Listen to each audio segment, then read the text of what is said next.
Sorry. Oh, you're fine. Good evening. It's Tuesday, November 18th, 2025 at 6:30 p.m. This is the City of Franklin Common Council meeting. Madam Clerk, would you please take the roll? Mayor Nelson. Here. Alderman Pecorelli. Here. Alderwoman Eichman. Here. Alderman Hassan. Here. Alderwoman Day. Here. Alderman Salus. Here. Alderman Craig. Here. Excellent. Please rise for the Pledge of Allegiance. I pledge allegiance to the flag of the United States of America and to the republic for which it stands, one nation, under God, indivisible, with liberty and justice for all.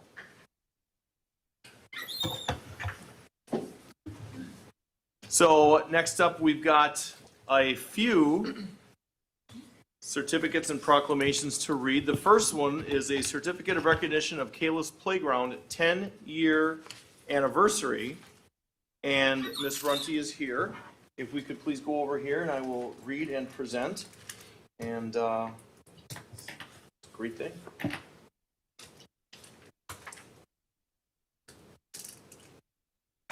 Good evening. So, if we get one picture of this one, we're going. Certificate of recognition awarded to Kalis Playground in honor of the 10th anniversary. The certificate of recognition is awarded to Kalis Playground of Franklin, Wisconsin on celebrating 10 years of both community enjoyment for children of all abilities and an army of volunteers, donors, ambassadors, and elected officials. Since the build of Kalis Playground in 2015, numerous awards, recognitions, donations, and community involvement have made the playground a cherished destination for all together. The Runty family wanted to create a legacy in honor of their beloved daughter, Kayla. Not only has the Runty family honored their daughter, they have created a culture of love, passion, and stewardship in Franklin through volunteerism, safety, enjoyment, and community involvement. We truly appreciate what the playground has meant to the community and look forward to years of enjoyment for all. Now I, John R. Nelson, Mayor of the City of Franklin, on behalf of all the citizens of Franklin and the staff of city government, thank all who make Kalis Playground a great place in our community. May there be many more great years to come. Presented this 18th day of November, 2020.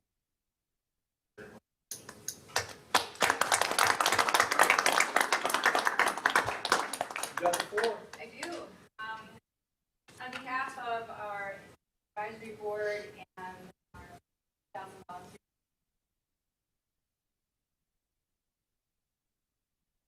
community and the businesses and our continued partnerships with so many. I'm meeting with MSOE tomorrow. System, Franklin,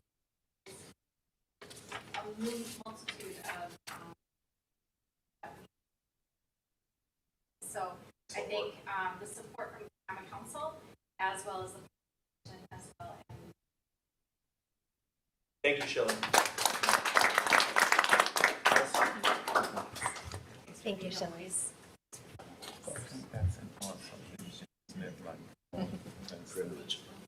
Chief? Thank you. That's next to my house. Thank you.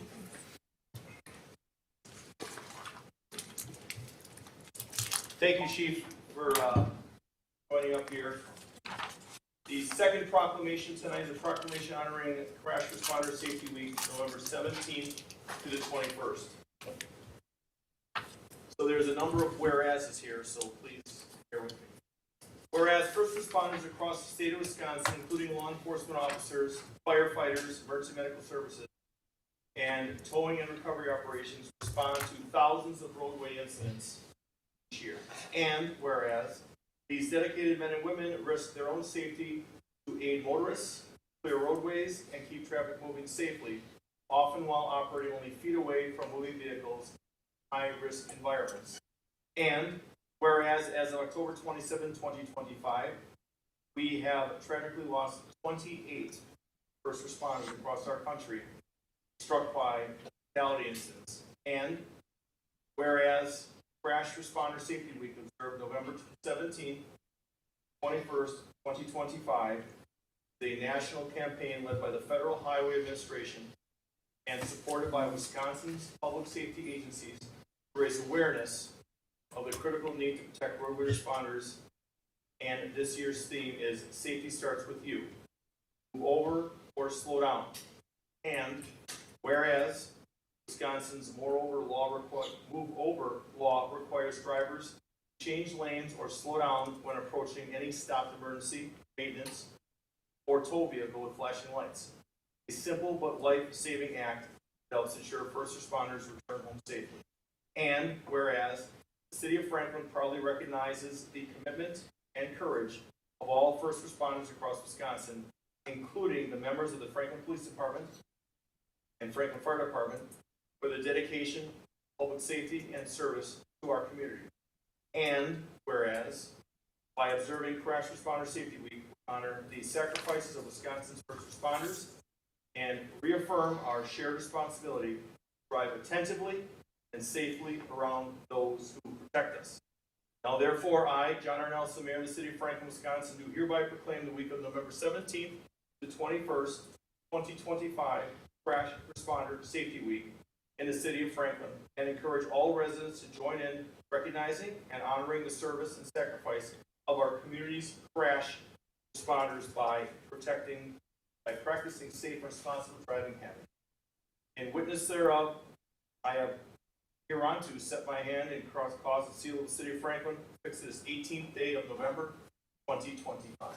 Thank you.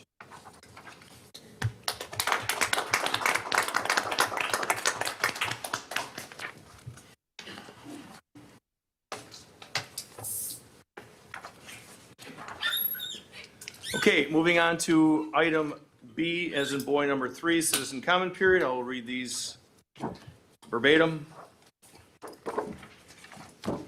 City of Franklin meeting rules of decorum for attendees and participants. For those attending City of Franklin meetings, respectful and orderly conduct is expected at all times.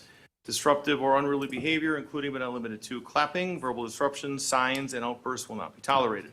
For those wishing to speak during City of Franklin meetings, approach the microphone when the chair opens the floor for citizen comments. State your name and address for the record. Address your comments to the Common Council, Board, Commission, or Committee only. Number 4, limit your comments to 3 minutes or less. I will be the timekeeper. Number 5, no endorsements or electioneering are allowed. Number 6, speakers shall refrain from presenting unduly repetitious, offensive, threatening, slanderous, defamatory, or obscene remarks. Number 7, persons wishing to speak as a spokesperson on behalf of a neighborhood subdivision, homeowners, condominium, or business association or similar group with common interests shall demonstrate their qualifications to do so according to the City of Franklin Resolution Number 2007-6227 before speaking on that body's behalf. Questions may be answered immediately by the chair or referred to city staff for a future reply in a timely manner. Those not adhering to these rules of decorum for attendees and participants will be asked to leave or will be removed from the meeting if necessary. We've never had to do that. Second part of this, and these both are laminated and they're both at the podium. This is under our Chapter 19, Chapter 19-2, Citizen Comment Period. During the Citizen Comment Period, no person shall speak for longer than 3 minutes at each council meeting, unless the City Council shall direct otherwise to an individual. City Council direction may take the form of unanimous consent. That was amended back March 5th, 2002. By ordinance number 2002-1708. Then again, August 18th, 2009, by ordinance number 2009-1976. With that said, citizen comment period is now open. Please approach the podium. Who's ever first, please give it the test.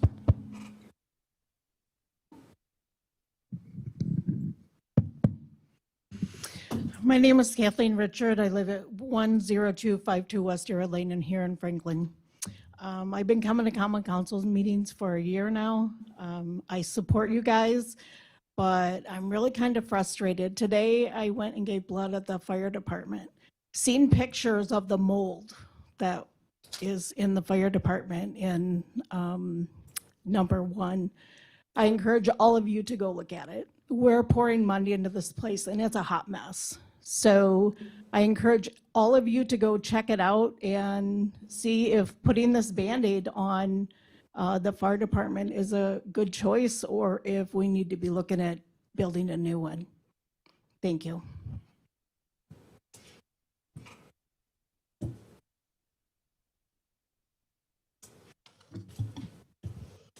Joy Dragana Zingala, 7573 Highview Drive, Greendale. Good evening, board members. I know tonight you're looking at a $27,000 expense overture, but after reading the JPM scope of work once again, a few things jumped out at me. Many times at meetings, the mayor and some in the Franklin Police Department have stated there have been no substantiated noise violations and have gone on the record as saying so. I just want to remind you, the burden of proof is on the establishment, not the neighbors. First, I noticed in all of the major events listed under JPM's company background and experience portion, they used real-time exceedance measures regarding violations. This stood out to me as this has been a circular topic of conversation at every sound check. I hope this information will enlighten all of us when it comes time to set the ground rules for how and when a violation is measured.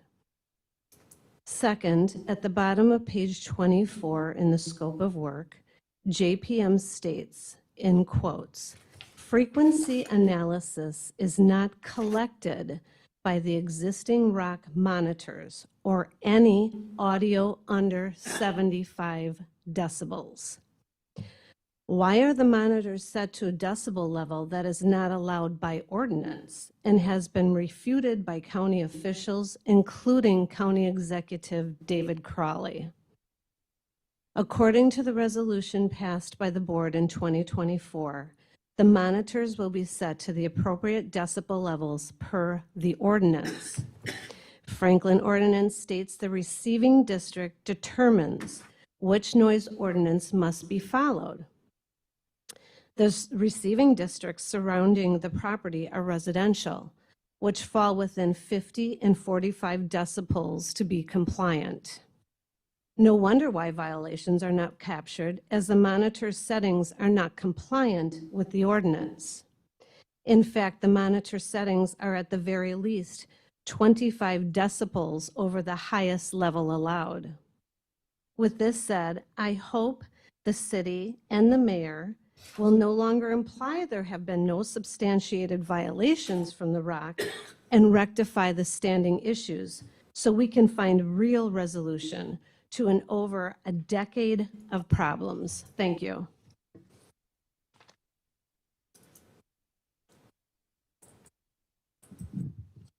Dana Gint, 9011 West Hawthorne Lane. I am the representative of the Hawthorne neighborhood, commenting on item G7, entertainment licensing. On the November 4th, Common Council members requested that clear definitions be established for entertainment and what constituted a special event. I encourage the city to look at the city of West Dallas and Pewaukee, which define that annual entertainment license applies only to indoor operations, and that they further clarify that all outdoor events require additional permits and conditional approvals by the Common Council. On behalf of the Hawthorne neighborhood, I'm requesting the following clarifications. Establish a $175 per day for any special event, no exceptions. Another approach would be a flat fee of up to 6 special events for a flat fee of $750, which represents a $50 per day discount instead of the $175 for each date. A maximum of 6 events can be listed on one application. A cap is essential. Allowing 20 outdoor events under a flat fee of $750 results in a fee of $37 per day, which is clearly unreasonable for activities requiring city special event review, including noise control plans as required by Ordinance 121.9 and Resolution 8109. Large-scale events of 3,400 or more participants require a $800 per day fee or more. This does not apply to Milkman Games. This $800 per day fee for large-scale events offsets the disproportionate amount of time police, fire, DPW, health, planning, and common council require for adequate review.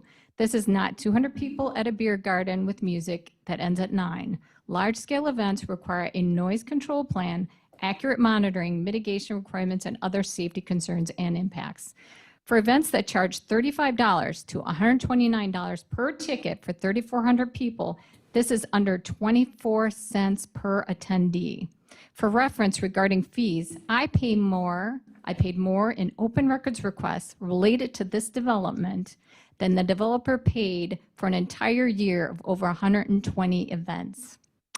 Code 121 needs to be clarified to be only indoor entertainment as part of the annual license approval. Item G7 incorrectly identifies 121 as being defined by 121-4. This definition is the exact same used for the extraordinary entertainment special events listed in 121-9B. The annual entertainment license must indicate it applies to indoor entertainment only, and that any activity, use, or operation that has potential to produce outdoor noise must follow the special event application process approved by the Common Council and the rules established in 121-9, which was outlined in Resolution 8109. Section 121-9 must also You're at specify. 3 minutes, ma'am. Okay. All outdoor events require special event applications without exception. I appreciate your time. Thank you. Thank you, ma'am. Good evening, Linda Mathwig, 7321 Brun Drive. First, I respectfully request leniency, as these are not my comments, and I know I'll need extra time. I'm speaking on behalf of Andy Kleiss of Greendale, who could not attend tonight's meeting. For the public record, these comments summarize his November 18th email to Director Hirsch regarding agenda item G7. Andy has attended numerous meetings addressing challenges with the Municipal Code, Chapter 121, and the ROC's practice of submitting multiple events under one application. Discussions at the city focused on revising the application process, clarifying the code, and establishing a special event committee to ensure proper review, fairness, and compliance. However, he is concerned that the March 5th, 2024 resolution on entertainment and amusement is being ignored. For 2 seasons, this resolution has not been followed, and the city clerk's interpretation of the annual entertainment license being defined by State Statute 121-4 contradicts the council's unanimous adoption of that resolution. The March 5th resolution clearly requires an extraordinary entertainment special event application for each activity or event that could generate outdoor noise beyond a building or premise. Yet dozens of amplified outdoor uses have been approved administratively under an annual license, which historically is for indoor entertainment only.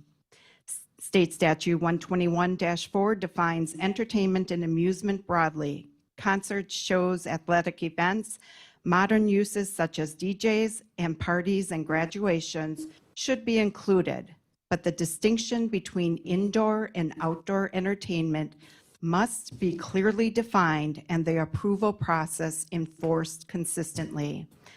Other municipalities enforce this distinction. For example, Pewaukee prohibits music from being audible beyond 50 feet of the building and requires separate permits for any outdoor entertainment, including amplified sound versus an indoor event.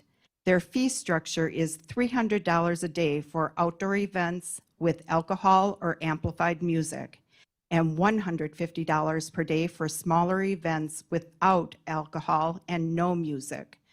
Franklin's proposed fees in G7 are much lower, even though the city allows outdoor events with amplification on nearly a daily basis, and some without any payment beyond the annual fee. Given this, Andy strongly recommends tabling changes to State Statute 121's definitions and 3 minutes, ma'am. fees until they align with the March 5th resolution, which would clearly distinguish indoor from outdoor entertainment.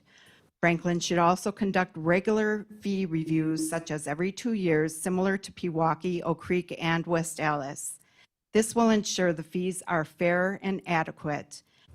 The State Statute 121 code created in 1998 hasn't been significantly updated. All right, ma'am, 3 since. minutes and 30 seconds. I have one more sentence. It should be reviewed frequently as these definitions and fees require thorough analysis and proper evaluation, especially now that a professional acoustic firm was hired to provide guidance. Thank you, ma'am. Thank you on behalf of Andy Gleiss, and I appreciate your lack of leniency. My what? My lack of leniency? You were at almost 4 minutes, ma'am. That was lenient, 4 minutes? Doesn't matter, it's up to the council to extend it. All right, see no one else? Citizen comment period is closed. Moving on to C1, regular approval of the minutes, regular common council meeting of November 4th, 2025. Is there a motion? Motion to approve. Madam Clerk, you got the first and the second on that? All those in favor? Aye. Any opposed? Ayes have, a motion carries. Number 2, special common council meeting approval of those minutes from November 11th, 2025. Motion to approve. We have a first and a second? I second. Okay, all those in favor? Aye. Any opposed? Ayes have, motion carries. There are no hearings under D as in David. There is nothing on organizational business under E as in Edward, and no letters under F as in Frank. Going into G1.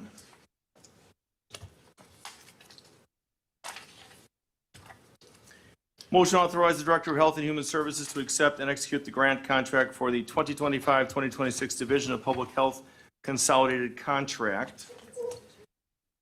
What's that? They're on Stay low. the consent agenda. G1A and G1B are both consent. So G1A and G1B are both under consent agenda. Is there a motion? I make that motion. Second. First and seconded by Alderman Craig. All those in favor? Aye. Any opposed? Ayes have it. G2, resolution to approve Amendment 11 to Task Order Number 5 in the amount of $20,000 to Rukert and Milky, Inc. Mr. Polos, City Engineer, good evening and welcome. Good, thank you. Good evening. So in front of you this evening, G2 is the continued work that R&M's been doing in Corporate Park with various tasks. And as we move the park forward, or possibly move it forward, there's other work to be done. And this is simply an amendment to the original contract to keep them engaged for those further tasks. Okay, any comments, questions? Is there a motion? I'll make the motion to adopt. I second. First and second, all those in favor? Aye. Any opposed? Ayes have it, motion carries. Now, did it have to be, Madam Director of Finance, was that good, or did it have to be a roll call on that? Good. G3, resolution to issue change order number 1 for the West St. Martin's Road, which is State Highway 100, water main extension. Project to increase the contract price by $3,776.20 to Globe Contractors, Inc. So this is simply a change order for, as you mentioned, about $3,800 for additional pipe that was installed. In construction, the existing water main tying into is a little bit further away, which resulted in a little more pipe, which is typical on construction project. This was also approved earlier tonight by the Board of Water Commissioners. Yes, it was. Thank you. Motion on this? I make a motion. Okay, Mr. Salus's motion, seconded by Alderman Hassan. All those in favor? Aye. Any opposed? Ayes have it, motion carries. G4, resolution authorize acceptance of stormwater facilities maintenance agreement and stormwater access easement from Franklin Pediatric Dentistry, Dr. Travis LaPerla, 7661 West Rawson Avenue, tax key number 755-0192-005. Who's taking this one? So this is a agreement that's typical for developments through MMSD and the DNR for stormwater management, the maintenance agreement and the actual easement for the stormwater itself for the new development for Dr. LaPera. I'll make the motion to approve. I'll second. First and second, any further discussion? Mr. City Attorney, if somebody could hit his button. Note for the record that the mortgage holder consent in the access easement, the recorded document number blank has to be filled in, and with regard to the maintenance agreement, needs the plan approved date filled in, so technical. So the motion be to approve with technical corrections? Yes. Is that good enough, sir? Yes, very minuscule technical, but Okay, is that good with the first and the Yes. second? Yes? Okay, any further discussion on this? All those in favor? Aye. Any opposed? Ayes have a motion carries. Thank you, sir. Report from Engage Franklin. I'm going to say this slowly as she approaches. Report from Engage Franklin regarding the tourism marketing activities. Good evening, Ms. Nelson. Please have a seat. And if you don't mind, just state your name and business address for the record, please. Certainly. Up close. My name is Laura Nelson. My business address is Visit Milwaukee, 648 North Plankinton, Milwaukee, Wisconsin. Thank you. Good evening and welcome. Thank you so much. Also, I wanted to say thank you guys for rescheduling me. I had to skedaddle the last time, but I do appreciate your time very, very much.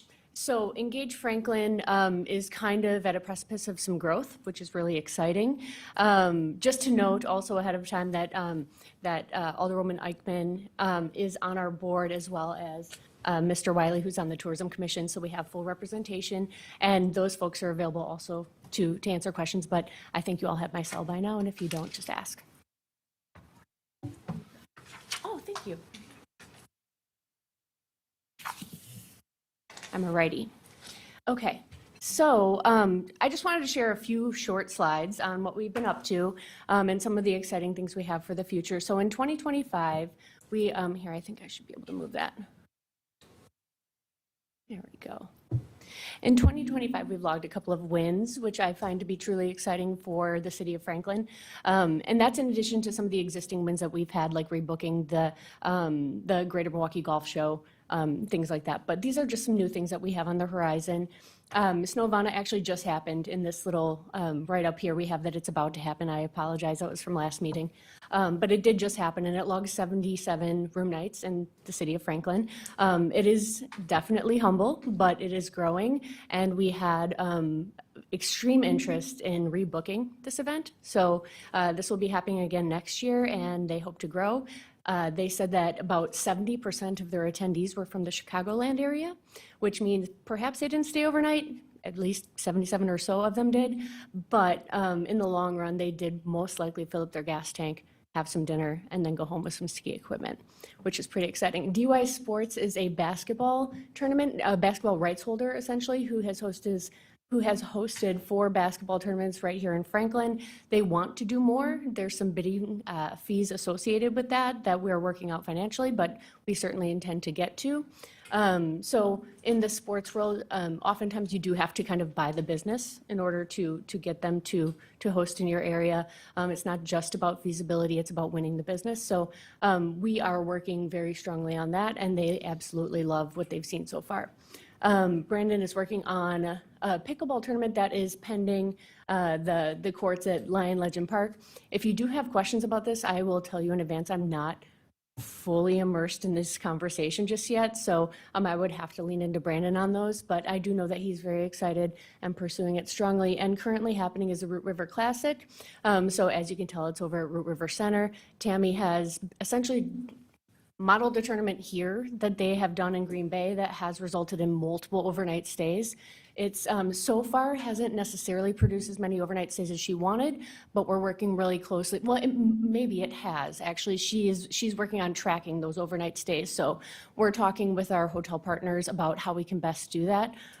So we fully support her, as November through December are our hotel's dark months. They have a really hard time booking business. Restaurants, get bustling for the holidays, but our hotels really do suffer during that period of time. So we're really working to fill that hole. And as you guys know, during the summer and springtime, we do have a lot of weekend travel. So it's difficult to find business that's right for Franklin, because essentially if we scope spring and summer business, we are going to essentially feed our neighbors. And put, heads in their beds and put people in their restaurants. So we're really trying to be intentional about that. Sorry, I don't know how to advance this. out of the way. No, no, I mean, I don't know how to advance the slide. Advance the slide. Which click? The right. I'm right clicking. Sorry, I swear I'm not this inept. Help a girl? Maybe do. No, I mean. On your.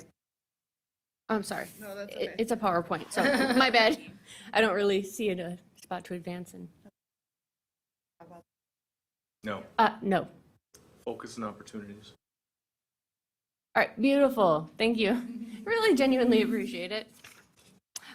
So focuses and opportunities. We recently had a strategic plan with the Tourism Commission where we sat for 3 hours, facilitated, and spoke at length about what the future of Franklin tourism looks like.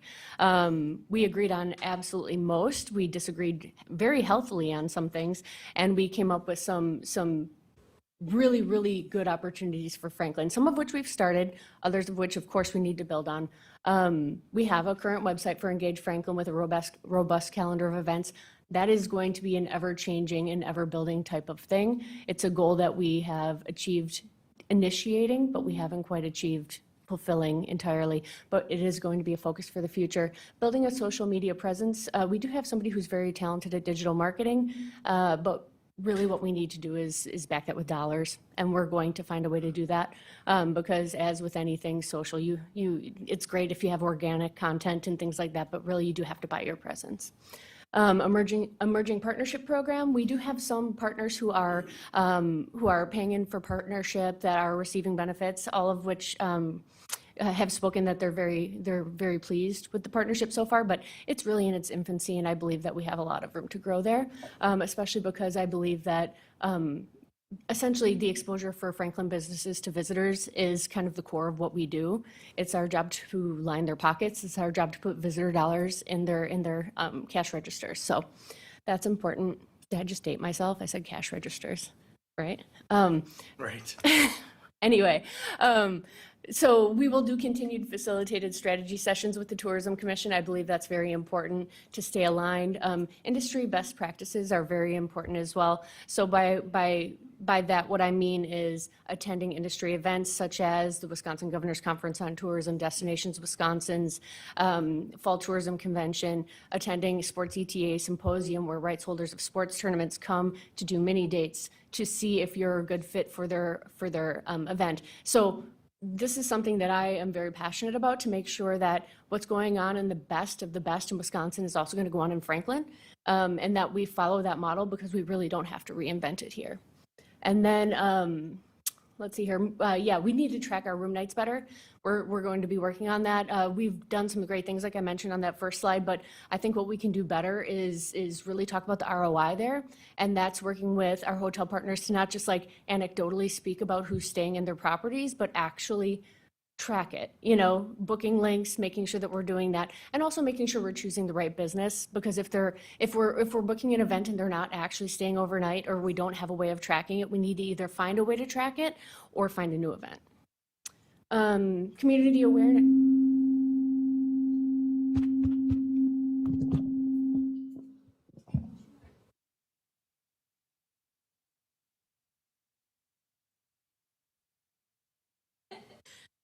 Thank you.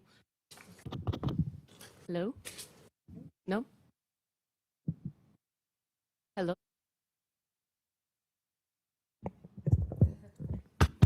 There you go, that one works. Thank you, sorry, guys. No problem. Bring it home. It's all good. Yeah, here we go. I promise I'm almost done. And open to questions, of course. So community aware, can you guys hear me? Just closer. It's karaoke. Community awareness, thank you. Obviously, we need to do work there. So here I am in front of you guys, but really who we need to be in front of is the businesses and the residents of Franklin. If I'm quite honest, I want to ensure that that package looks exactly how I want it to before we invest money in it.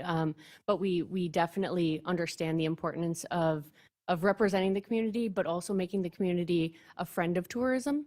I feel like, to an extent, tourism can be a bit of an intrusion to be totally honest. But at the same time, I feel like with a structured approach that we can at least try to be a mitigator of problems and or a facilitator of solutions in that way. And of course, visitor information is important to get to visitors while they're here. Visitors are coming here. You guys probably know that, but people love Franklin. People love the assets of Franklin. People love utilizing the facilities in Franklin and staying in the hotels in Franklin. So what we need to do, what we are doing and can do even more so in the future is get visitor information in front of them to ensure that when they're staying at a property or playing on a field, that they are eating in a Franklin restaurant, filling up at a Franklin gas station, shopping in a Franklin shop. So that's our job. And now that I've babbled and gone through 3 microphones, I'm open to questions.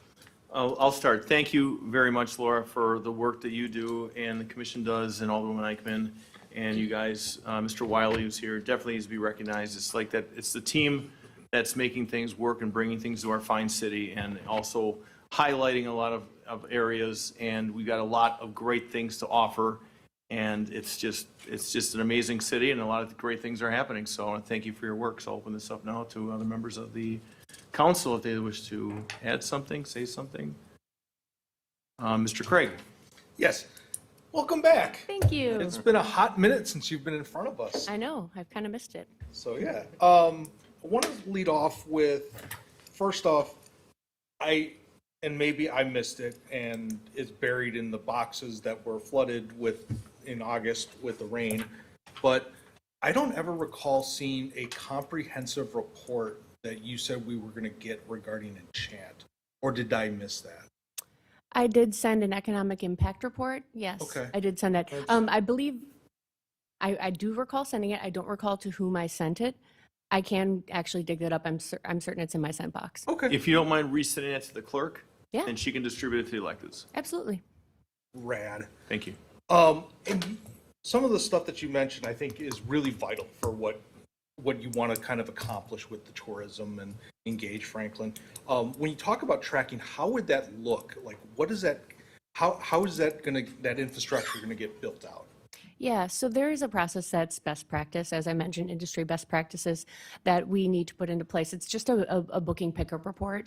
That's essentially what it is. And it's harder to do for larger municipalities, but for Franklin, it's actually relatively easy. So it's a simple solution, really. We just send a booking report, a booking pickup report to our properties post-event. Obviously, it's engaging them initially to ensure they have a booking link and that they have a code for said event so that they track it appropriately. We're not relying on a front desk person to ask them why they're here. That's Yeah, I feel you. Yes, absolutely. That's anecdotal, and it's not going to really hold up, and it's certainly not going to give you a comprehensive view of who's staying and for what reason. So yeah, it is essentially making them aware of the event ahead of time, getting a booking link, ensuring that during the booking process they're using that link, and then doing a pickup report afterward. And you mentioned about the social media side of it, and that Yeah. how that, there's obviously you got to spend money in order to make money. Yeah. Sort of process. Going through our budget, which was super duper fun, and we talk about what Engage Franklin is receiving from the city. Are you also being funded by, I don't know, like the Tavern League or like a confederation of hotels or a restaurant alliance as well? Like, are we just the sole proprietor in terms of getting that funding to you, or are you able to get funding from other sources as well to kind of boost your operations in that regard? Yeah, the only 2 other funding sources that we've pursued, and it's pretty standard, is the Emerging Partnership Program, right? To engage our stakeholders and give them value in exchange for revenue, right? And we have done that to an extent, and it has been received positively. But we can do better, and intend to do better, a little bit more structured, a little bit more widespread. And then the second one is grants, mostly through the Department of Tourism. So some of these, there's meetings mean business. We're not necessarily a meetings destination just because we don't have a very large space for that. But then there are other ones that are for first-time events happening in Wisconsin, which do include sporting events. So we have engaged with David Spiegelberg about looking into what we would, be able to apply for, and they would guide us through that process as well. And then last thing that I have, when a entity decides that they want to put on some sort of event, do they go to you for assistance with that? Or is it where, as you hear about something, then like, how does that relationship kind of work in that regard? So if like, Polonia soccer field says, you know what, if Croatian soccer fields can have a tournament, we can do a tournament too, and they want to do something, you know, maybe not to compete head to head, but maybe in a different time of the year or something like that. Would they seek you out to, hey, how do we build this to be successful? Or do they kind of start laying the groundwork for it, and then, you know, you kind of get wind of it of like, oh, well, we can help too. How does that work in that regard? Yeah, well, in an absolutely ideal world that I'd be most proud of, we had sought them out, right? But in the world that we're currently living in, that we aspire to the other end, yes, absolutely, they can approach us for anything. If they are looking to host an event that will bring in outside visitors, we can help them to an extent financially. We can certainly help them in promotion, and we can help connect them with whatever they need in the tourism industry here in Wisconsin, also to garner further support. Okay. Mhm.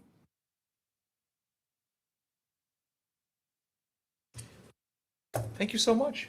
You're welcome. Anyone else at this point? Okay, see no one else. Thank you very much. Yes, thank you. Thank you, Laura. Thank There you, is no Michelle. motion on this? Yes, Laura, thank you. And Mr. Wiley, too. G6, I believe Madam Director of Administration will start this off. JPM acoustics, noise, vibration, unauthorized additional work, and amendment A request? No, I'm just reading it out loud here. Okay.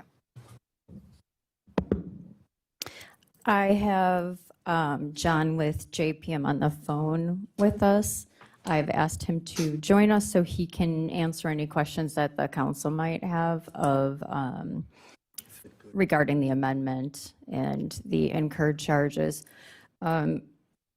What happened was between September 11th and September 28th, JPM conducted on-site monitoring at multiple venues and multiple events, which included Lux Golf, the Umbrella Bar, the Mosh building events, and other amplified activities. And John can speak to why he felt it was necessary, but he did feel that that was necessary to capture that information as part of the final mitigation plan that he would be providing. So the request is to authorize the additional work and Amendment A, or there's multiple options here. But again, like I said, I had requested that John call in so that way if you have specific questions, you'd be able to get those answered. Okay, John, are you on the line right now? Can you hear us? Should be able to. Yes, hello everybody. This is John from JPM. Hi, good evening, and thank you for joining us. I'd like to start off just with one basic question. What's that? Maybe there's a delay, like a 3-second delay. It is West Coast. John, can you hear me? Thank you for having me, I said. And yes, please go ahead. Yes, I can hear you guys. Okay, so I'll start. So my first question is, and I met you, I worked with you, I spoke with you while you were here. We had some conversations about some things moving forward, which I really appreciated your time and your energy. However, you didn't bring it forward to me at any time to let me know that, hey, look, we've gotten some more issues here, or I want to do something else, or I'm asking for more money, or I'm asking for something. You never brought anything forward to me, at least, that you identified that you needed to have done. And I think that's one of the sticking points and problems I have with this tonight.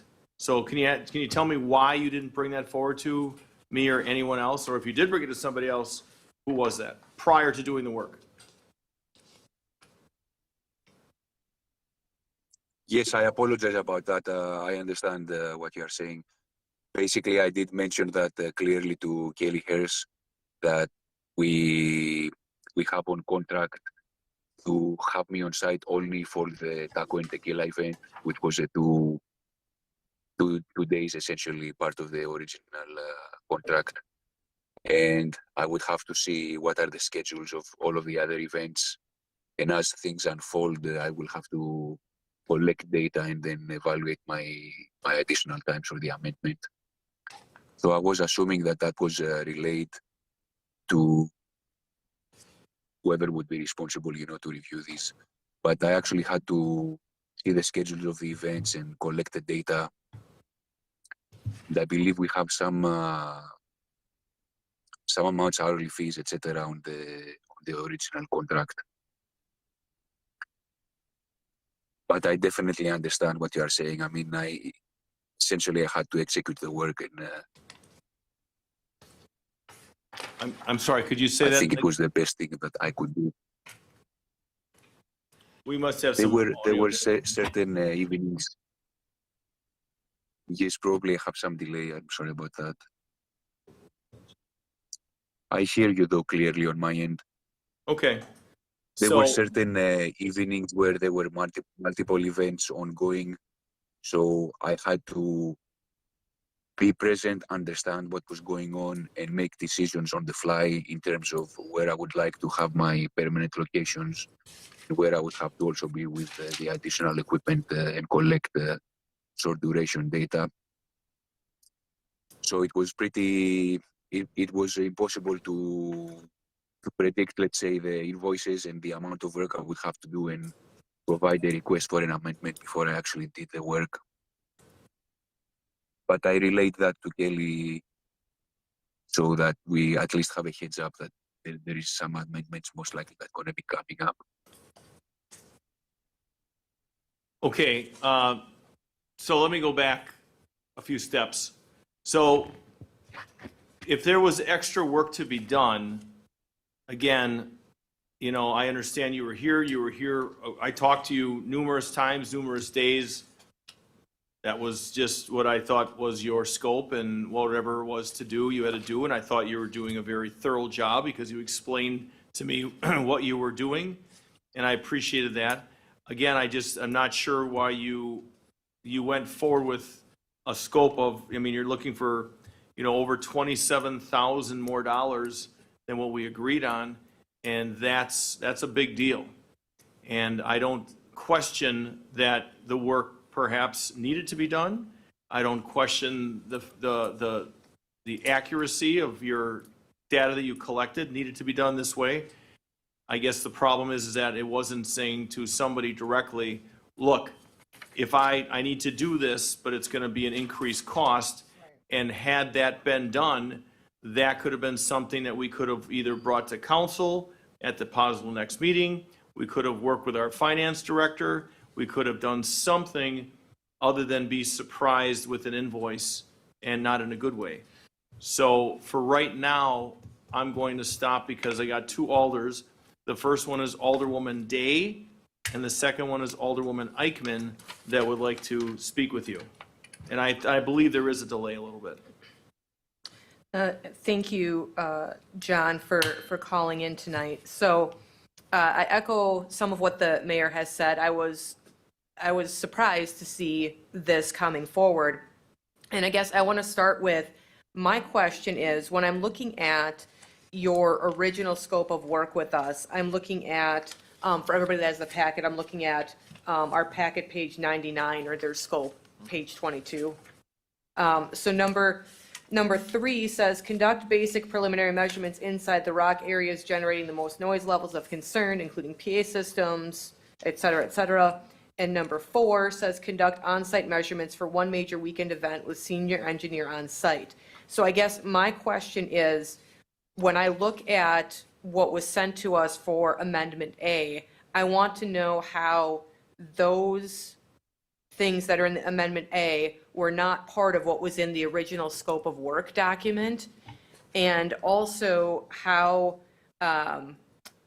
the data that you collected is different than the data that is continuously being collected by the monitors here, and why you yourself needed to be on site to be doing that for that duration of time. So those are my first two questions. How is it different than your original scope of work? And how is your data different than what we are collecting continuously that would require you to have to be here on site?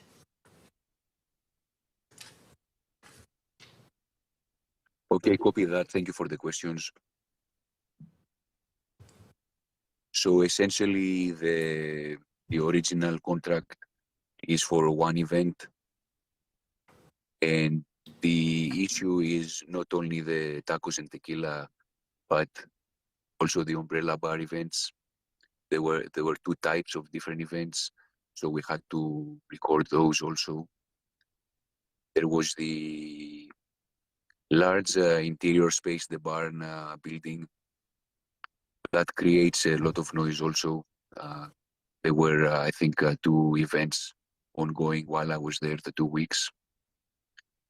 So these are completely different locations and different setups in terms of loudspeaker, loudness, positions.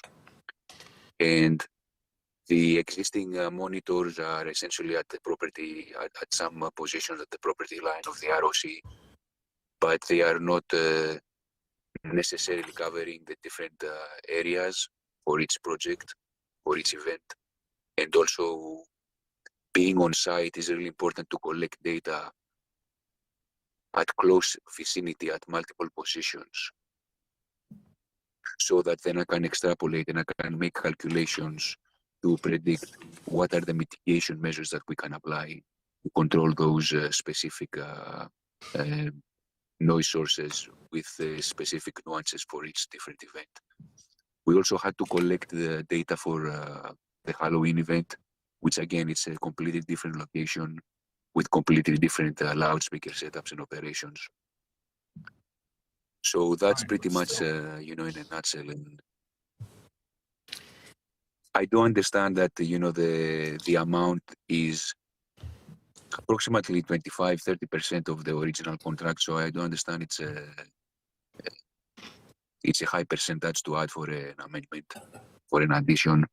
So I'm happy to help you guys. I do want to continue doing the project, and I honestly think that it was really important for me to be there and also collect the data this way, so we can actually understand the noise nuisance in a whole and not just in relation to one specific event. This was not really related to us, until I was actually on site. I did the job walk, and I realized that there were multiple events coming up. Unfortunately, also because of the difference in positions, for example, the umbrella bar, Lux Golf, the barn building, which is an interior, so it's essentially a different noise that is being emanated. The ROC, the Taco and Tequila event, obviously a completely different loudspeaker setup. The Halloween event, again, completely different location.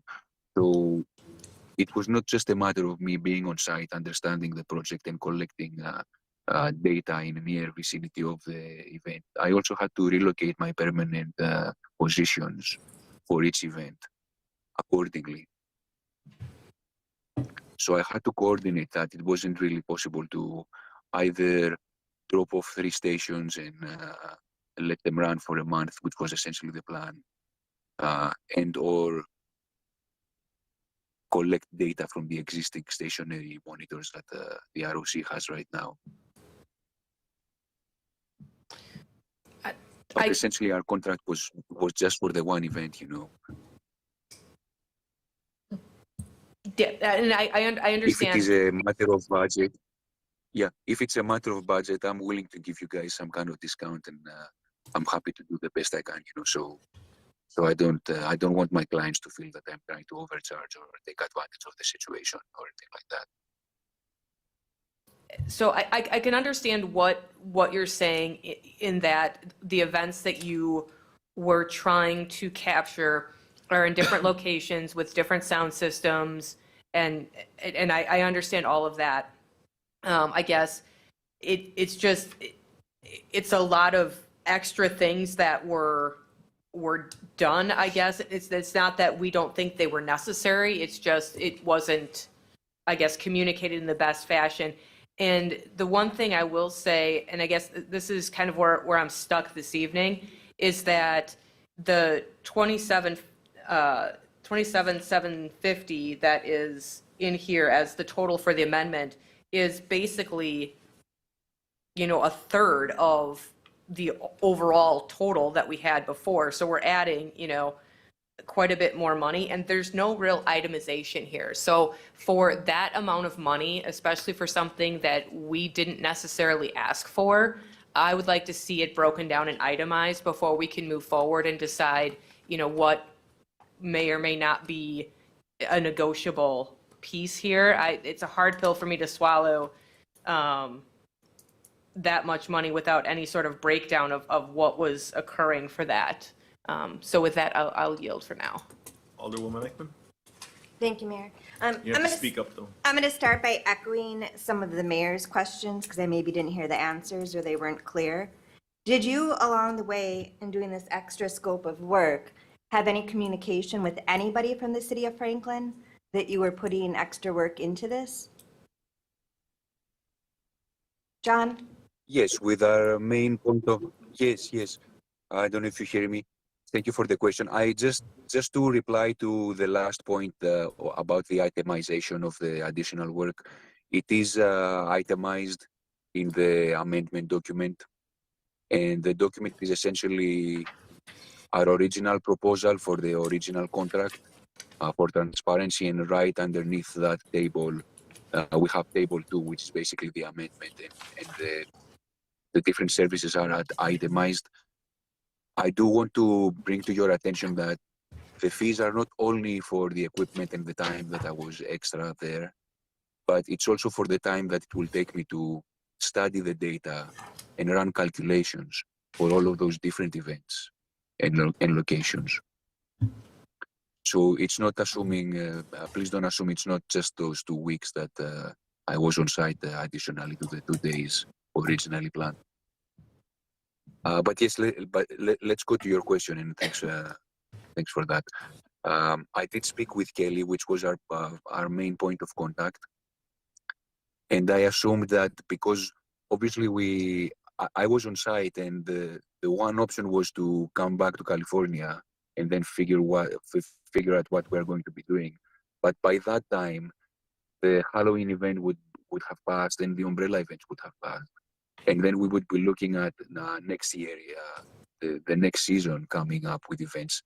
So this was also discussed, and I think it's pretty obvious that would not be a good idea. So I feel that we didn't really have a choice. You know, we had to, since I was there and the events were running, I had to do my best and make the most out of it. At least that was my rationale. It was not intentional to. So, well, there's no doubt that, provide you guys an additional bill. right, well, there's no doubt that you did the thorough work. We have residents that are upset that they have to pay tax money for the $78,500 for the initial scope of work. This additional cost now brings it up to $106,000 and $250 with taxpayer money that was not approved by this council. I mean, that's we can't accept that. I can't support that by any means. So you're saying, and then I'll have additional questions, but I want to give the opportunity over to our city administrator to answer. So you're stating that you did have communication in this additional work with our city administrator, Kelly? Is that what you're stating? Yes, of course. Right. John, this is And I Kelly. believe we have some emails also. Hello, Kelly. Hello. At no point when you were in Franklin and we had spoken, did you state to me that this was going to be additional amounts, correct? I do I didn't recall. provide you the amounts. But I think I also send you an email that I will be sending you an amendment for the additional work, and the original contract was for 2 days for me to be on site. And I'm using the additional equipment also. I can go back to our emails. I mean, I'm not trying to say that it's your fault in any way or form, but No, what I was did want to communicated, make you know, it clear was, though is, what I did want to make clear is that at no time was it clearly stated or written anywhere that this was going to cost additional dollars. yes, that is correct. We didn't have the amount. We didn't have the amount of how much it would be, and I wanted to do the work and actually figure out, you know, my hours and then how much time it would take me to analyze the data, etc. Because again, these fees are not only the specific events that I would be, you know, on site with the equipment. It's also for the time that it will take me to analyze the data and prescribe mitigations for each one of the different events and the setups. Right. And the work that you had mentioned, you had stated that it made more sense for you to get more information while you were here than coming back later. So that implies to me that you would be coming back later to do what was in the scope of work. And instead of coming back later and incurring additional travel charges and what have you, that you would just collect that at that time. So I did not at any point understand until I got an invoice and an amendment that this was not already part of the scope of work and what was covered under our agreement.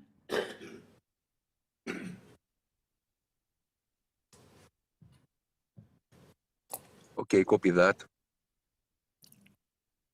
I can go back to our text. I mean, if you would ask me, I would say that I remember clearly. I told you, you know, this will be an amendment, and I'm putting extra time. We also discussed about having the ROC provide me with the last week of the hotel, so that I can be on site, and maybe they could help me with the hotel fees a little bit. But anyways, the truth of the matter is that I did not provide an amendment request in writing for a specific amount. That is true, and I don't think that, you know, we wouldn't be able to do that realistically. Okay. I had to collect the data and I had to understand all of these events. So it wouldn't have happened regardless. I thought I was clear. I thought I was clear. Yeah, I thought I was clear about it, to be honest. But I don't know if I was clear about invoicing. I'm pretty sure I even have the email that we exchanged about. You told me, yes, John, please provide me with the amendment for the extra costs. And I said I will put this together ASAP. But did you provide? I don't remember the exact. Did you provide Director Hirsch with any numbers that said, here's a range that it might cost, here's anything? I mean, you're talking about an email about amended work. If I got something from you that said, hey, you know, we've got to do some extra work here, so on and so forth, I'm going to be, okay, do what you have to do. But if you're going to tell me, look, it's going to cost more than what we originally agreed upon, I'm going to pump those brakes hard and say, well, what does that mean? Please explain what that means. And to Alderwoman Day's point, I'd like to see a breakdown. Okay, if you're going to come here, what does that mean? And John, make no qualms about this. I learned a lot from you. What you dug into and what I'm really looking forward to is hopefully going to satisfy a lot of the neighbors' concerns, and it's going to give us direction on how to properly move forward. I'm just concerned big time that this big bill came through and here we sit. So Kelly still has the floor, and then we'll circle back to Alderman Salus. I wasn't done, Mayor. And then, well, right now, we're going to, you just said for now you were done. So I'm not going to argue about it. I gave the floor to Kelly. I said, and Thank then you. I had additional questions. Yes, we'll get back to you, Alderwoman. So Kelly still have the floor. I'm fine. Okay, Michelle, then back to Alderman Salus, or back to Thank Alderman. you. I would also, of course, like to see the itemized dollar amount. Not that I'm going to support it because this is outside of the scope of work. that council directed to be done, far outside of it, a third of the project. And I would also like to request the emails back and forth in regards to an amendment. Because anytime an amendment is brought up, that's always gonna red flag that there's gonna be additional cost to a project. So I'd like to be provided with those emails as well. With that, I will yield. Thank you. Alderman Salus? Hey, John, I just have my question to you. When you came, your original plan, when you came to do the evaluation, assuming that there is no added work, no surprises, everything in line with your expectation, how long were you planning to stay doing the evaluation in terms of days? It was only for the taco and tequila event in 2 days on site. Like your original plan to be here in Franklin for only 2 days? Yeah, this is based on the contract, and it's based on what was discussed on the project specs, on the map, and what was going to happen. But after I arrived, basically, and speaking with the neighbors and doing the site walk, it was obvious that there are multiple locations that are completely different setups and needed to be investigated differently. I mean, separately, each one. So to be honest with you guys, I was supposed to do 1, and I did the 6 or 7.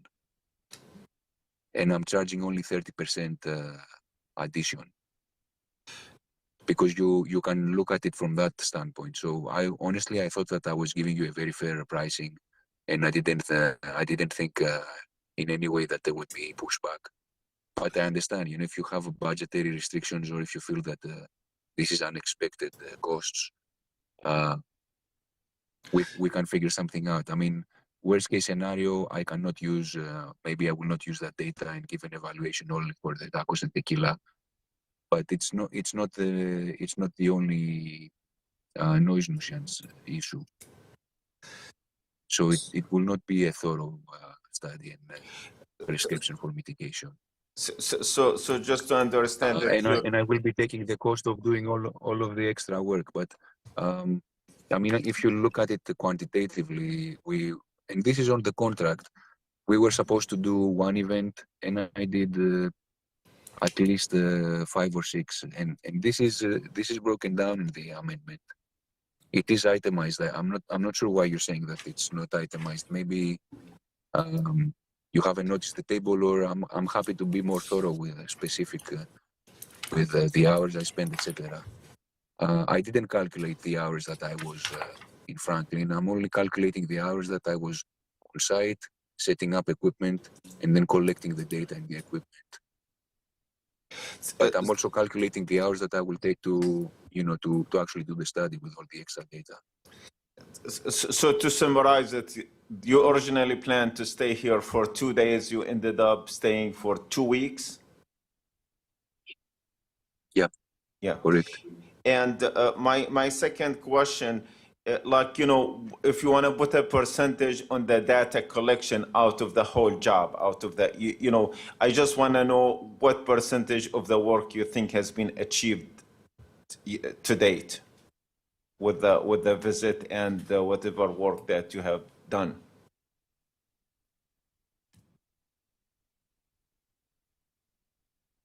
I mean, I've already done a lot of work with the data and looking at the ordinances and thinking of, what the potential mitigation measures would be. But I have not composed the reports, and I have not put the graphic representation of the data. I did present a preliminary report, which again, that was not part of our original contract. But it was to honor the request of the police department to have some data for the taco and tequila event. I mean, I would say probably we're at 50-60% of the work completed. And based on your observation and the visit, do you anticipate any other surprises, any other hidden expenses that we should know about at this point? No, absolutely not. I don't think there's. I would say I'm certain there's not going to be any additionals for any reason. So Because now now you, at this point, the only thing that needs to be done is basically my personal time executing all of the calculations, prescriptions, and putting together a report that will be cohesive and thorough but cohesive. So we know what practically what can be done as next step. But it has to be on each individual event. For each location, we have to prescribe different situations. I have to run calculations, different scenarios for each event separately. finally, just a final comment. We are trying to build, a teamwork and partnership with your company, but you can see it's an awkward situation where we are facing here as elected, individuals, and we have, accountable to our taxpayers. What is the best you can do? Is there a way that we can just give us a discount, just like to help us, remediate the situation and move forward? What do you see in there? Yes, I understand. It's not. I don't want to put you guys in a difficult position. I know you are responsible for the expenses that you are making decisions on. I mean, I could definitely do a 10% for the whole amendment request. That's probably going to bring it down to under 24, something like that. I don't know if that helps you guys. I'm happy to have a discussion now and kind of get to a number that makes sense. Because I did a lot of work already and I have the data collected, so it's going to be a shame for me to not do the study thoroughly and take that loss basically.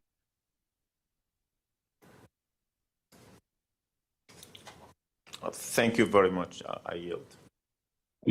We're gonna, Thank you. okay, John, next up is Alderwoman Day, then me, then Alderwoman Eichman. First, a question for our finance director.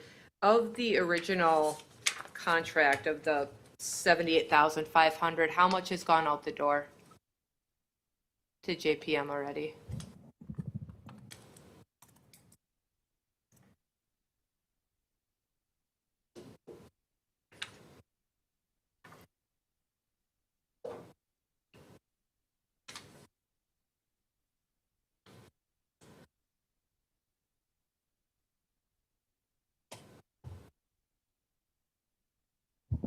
$51,025. Okay. And how were we itemized for that in a similar manner that the amendment came to us, where there was no actual numbers, just a summary of the work and then a large dollar amount, or did they itemize it out as far as you can remember? That's okay, I pulled it up. It just says that we paid for 30% of the contract execution and 35% of field work and installation of monitoring equipment. Okay. It wasn't necessarily itemized by hours or anything. Okay. That's great, though, because that goes to where I was going to go with this question. So, John, so my question, again, going back to the original contract, we talk about replacing the existing noise monitoring equipment, 3 continuous monitoring locations for 2 months, with a monthly charge of $81.50 per monitor after the first 2-month period in order to maintain monitoring systems in place. So I'm doing the math here, and we haven't quite hit that 2-month mark, and I'm wondering what we're monitoring at this point in the year, because there's no events going on. So I'm curious what we're paying to monitor.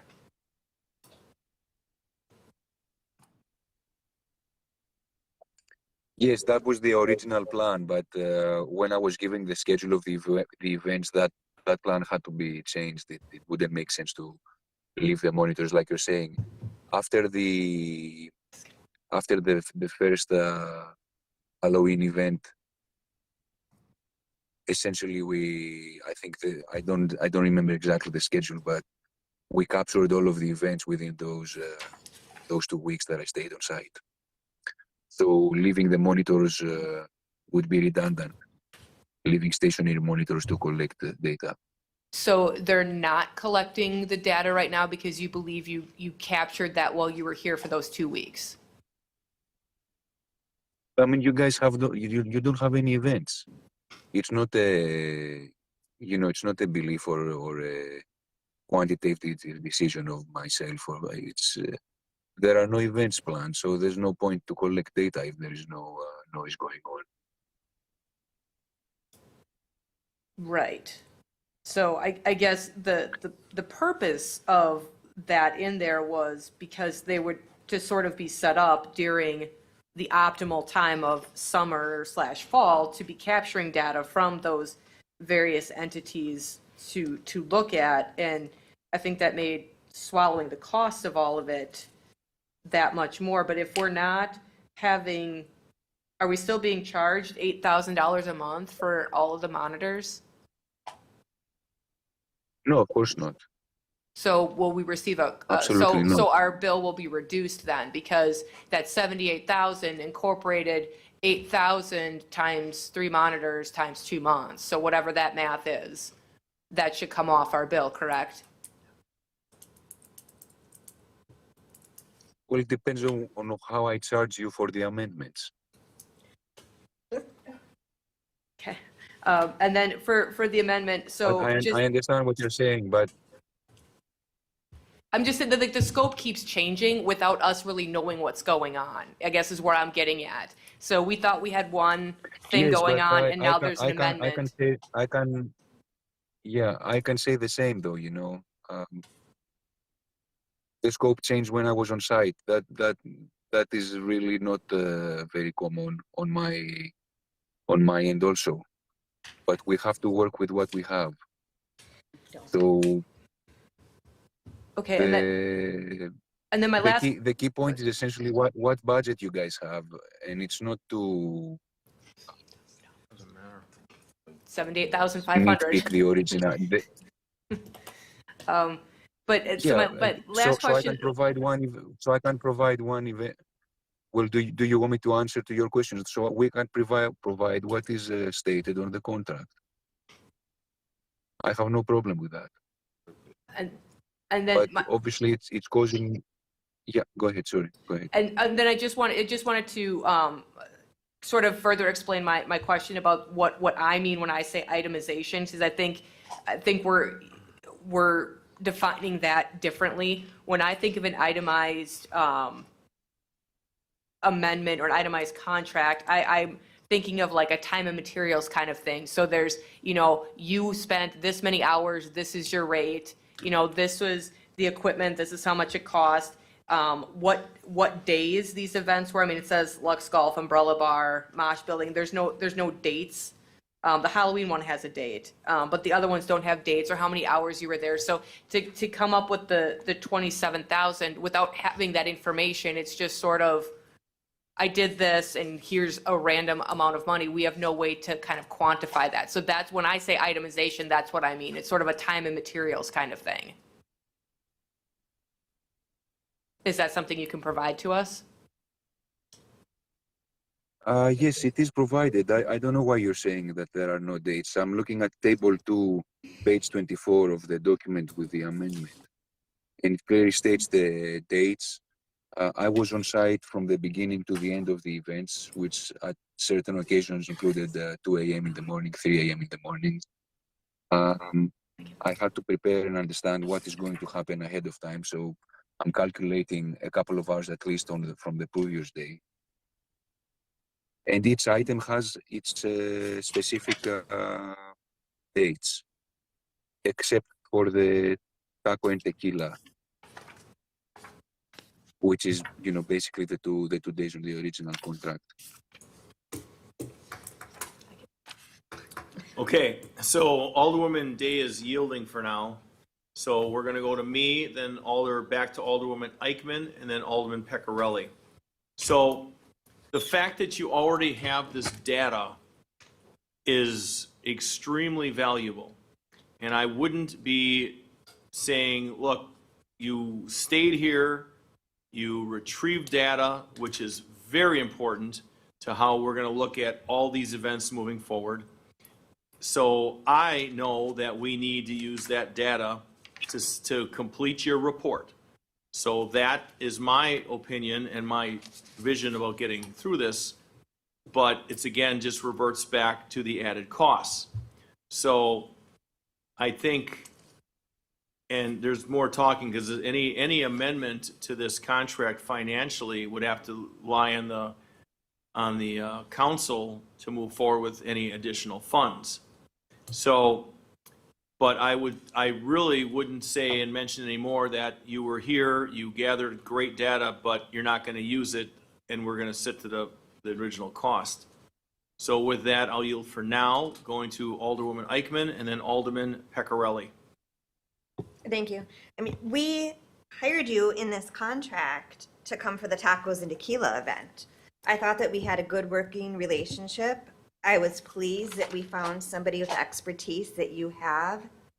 And I'm very disappointed that this additional cost was added. It's pretty black and white. We did not ask for this additional amount of work. Also, for the 2 weeks that you were here, there was more of a time lapse between the tacos and tequila event than to when Hills Has Eyes started. So did you fly back and forth?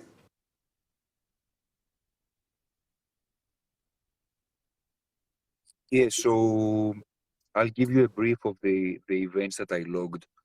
I be honest with you, I don't like that you are saying that you are really disappointed. It's Don't be disappointed. $30,000 of our I'm not. taxpayers' money that we didn't ask for you to do the work of.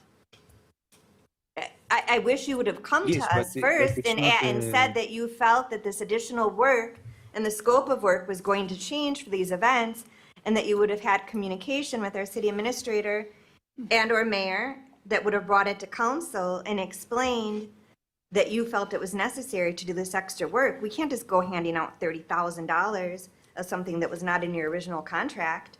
Can you imagine if every developer that we worked with throughout our large city just decided to do some additional work and bill us? I mean, I'd love to do some extra work at my full-time job and submit a $30,000 amendment. I mean, that's unheard of. And I thought you had experience in government work. You should have probably known that this would require approval.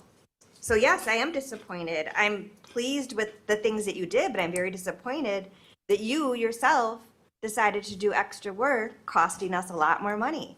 I have residents that are still very upset about the $78,500 that we're paying you as it is. To me, it's black and Okay, white. well, We didn't ask for yeah, the sorry, go additional ahead. work. We don't have to work with what we have. We simply asked you to come here and do the monitoring for tacos and tequila. We were then, to my understanding, that was going to be brought back to council. We were going to review it, take a look at things, and then at that point, make a decision on if and how we were going to move forward with you. So, I mean, I'm ready to make the motion for option 4, the deny reimbursement. I understand others want to talk, but I'm going to put the motion on the floor for option 4 to deny reimbursement. Approval was not given. And, it's too bad that you did the extra work, and it is appreciated, but we cannot ask our taxpayers to pay more for work that was not approved. We cannot do that. I'd second it if you're making that motion. So we've got a motion on the floor and it's seconded by Alderwoman Day. Further discussion continues with Alderman Pecorelli. Thank you. So, as I understand, on the original contract of the 78,000 or 51,000 into it, what of the original contract, what work is remaining on that contract?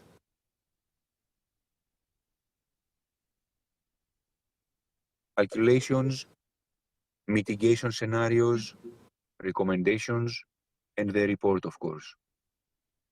And so, And that will be for the tacos and tequilas event, and the data that we collected for that period, 2 days essentially. Yeah. Do you guys mind if I give a reply to the previous statement? Please. Because I feel that in these situations, emotion can run high, and when emotion runs high, we believe things and we make assumptions that go unevaluated. And basically, it's not representing the reality of the situation. So it's not only, and I'm not saying this to excuse myself or to defend myself, I don't feel that this is the setup here. We're trying to get this done properly. But, you know, I would like to answer because when a client tells me that they are disappointed, I hear that. And it's important for me that my clients are not only not disappointed, but really satisfied. I have worked for LA Metro. We've done multiple projects with LA Metro, which is a large, massive government contract. Essentially, it's a government agency, and they contract general contractors that we work with. Typically, the amendments are in the territory of 50 to 100%. So I heard that an amendment of 30% is unheard of for a government agency. That is completely incorrect. And I'm not saying this to push back or to play smart guy or anything like that. I work for the Veteran American hospitals in a massive project. The amendment for that project was 120%. Because when you start these jobs, and these jobs can be complicated, a lot of things come up. Scheduling is one of the major influencers for these amendments, which is one of the reasons that we have the amendment because of scheduling. And this is going back to why we didn't deploy 3 locations for 2 months and just leave them record. Because it wouldn't serve the project. Anyways, I'm not. I understand some people's frustration, and again, it's not. It doesn't give me pleasure to serve my clients with an amendment. But I don't see how I could have the ability to evaluate the pricing properly ahead of time. We didn't have time. I was there. I had to actually deal with understanding what I will do, plan my equipment, etc. And it was an opportunity to collect the data properly. But it's not, honestly, again, based on the work that we did, I don't feel that the percentage was extravagant based on the original contract. But if that is the sticky point, I'm happy to discuss it. We can discuss a significant reduction. But you can see that I've already prorated, and it says on page 24, I'm applying a 12% discount already. I'm happy to apply even more, and I think it's a good project, and I'm happy to do the work since we are at this point. But the most important for me is that you guys are satisfied, even if you'd completely dismiss the amendment and I do what is on the original contract. I want you guys to know that I'm doing my best to serve the project. It is in my best interest to do that, Okay, sorry if I'm digressing too much on this. Please go ahead. So, kind of going back to estimate, how did you estimate the original contract? And why I'm asking this is, I'm familiar in software development, other types of things where you got to come in with quotes and you got to give ranges and you got to give, I'll say, a confidence interval, right? It's going to fall within some range. Based on what I've heard in the discussion is, what really should have been discussed is, this is 78,000, but other times this has been done, this has been 50 to 100% more. If we had known that up front, we'd be having a different conversation right now. And an amendment coming through would have been just maybe a scope amendment or something like that, wouldn't have the budget component to it, because we would already have addressed this, because it would have been, hey, we're starting at 78, but it could go up to some amount, right? That's the biggest issue in all of this, is that there wasn't an estimate, and I'm not understanding I do understand I can't give you down to the dollar what it's going to cost. But what I don't understand is why I can't give you a range. If I think I need to do additional work and there's going to be an amendment, if I say there's going to be an amendment, but I don't say any costs, usually what that means is I got to change some scope items in there and shuffle things around so what I'm doing is actually getting done, but it's within the same dollar amount. if I'm saying I got an amendment and I've got additional dollars that are associated with it, and it's going to be some range or something like that, that's going to come through. And that is the biggest issue that is right now, is that none of that was done. And so we're sitting here with a bill after essentially for work that I've collected all this data, but you got to pay me a bunch of extra money to be able to get access to it. That doesn't come across as being a partner. I'll just put it bluntly.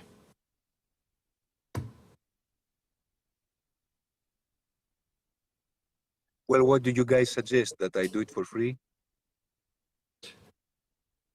It is, I understand what you're saying. You know, in the terms of the contract, which are literally 5 sentences, and the reason we have, simple contracts is for transparency. I can very easily hire an attorney and they can compose a contract that has 150 pages that no one will read. And that is a practice that a lot of engineering companies follow, by the way. But, I say that this is the total cost is a non-negotiable one price for this contract. This is very common. I try to understand the amount of work, including hours, and then we provide descriptions. So I mean, yes, we could have included a term and made a note that would say something like there is a potential for amendments, and the amendment would be in this range. I understand that. I agree that would be a good term. But you guys also had the opportunity to give me some direction in terms of upgrading the contract or nitpicking it further, etc. But I'm not putting this on anyone. I agree with you. That would be something a little bit more helpful, and at least to anticipate potential amendments that could come up. I didn't foresee that either, to be honest. I didn't foresee it. I read the specs of the project. It was a public bid, so we had to assume that what is described in the specs is the only thing that we are providing a price for. Yeah, so I get, even if you got on site and you go, oh, this is different than I thought, I would have still expected something back, right? There was, looking at the timeline, there was time in here from when Tacos and Tequila was getting set up, and then all this other stuff started coming up, to have said, wait a second, there's more here, and I got to do something, and it's a bigger amount. And to get that to us before we started doing all this. It's like getting a bill in the mail and you're going, I didn't do any of this. This is not part of anything I authorized or anything like that. And it's just, it just, like I said, it doesn't feel like a partnership at all. It feels like I collected a bunch of data, but there's a bill to get access to it. Yep.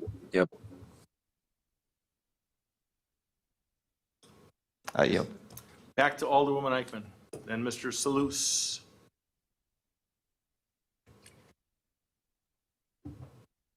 Thank you. I mean, once again, is going back to answering my question from earlier, we did not ask for this work. I mean, it's just that simple. I sound like a broken record, but it's just that black and white. I understand that you feel that you maybe put your heart and soul into trying to do this, but this is not what we requested. And it should have been mentioned somewhere along the way that amendment would probably be necessary, if not upfront. And I find it hard to believe that working for other government entities, that they just accept these amendments left and right without being told. And to say that this is a discount, that it would have been double the amount of work. To me, I mean, the motion's on the table. I don't know how much further we need to discuss this. I still would like to see more of an itemized invoice, as well as the emails that he's referencing. If I have to put in an ORR, I will, but I'm going to yield with that. Alderman Salus.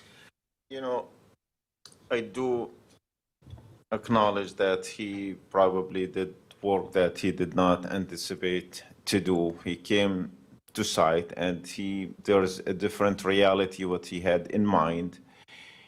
He presented that he was planning to be here for a few days, ended up for 2 weeks.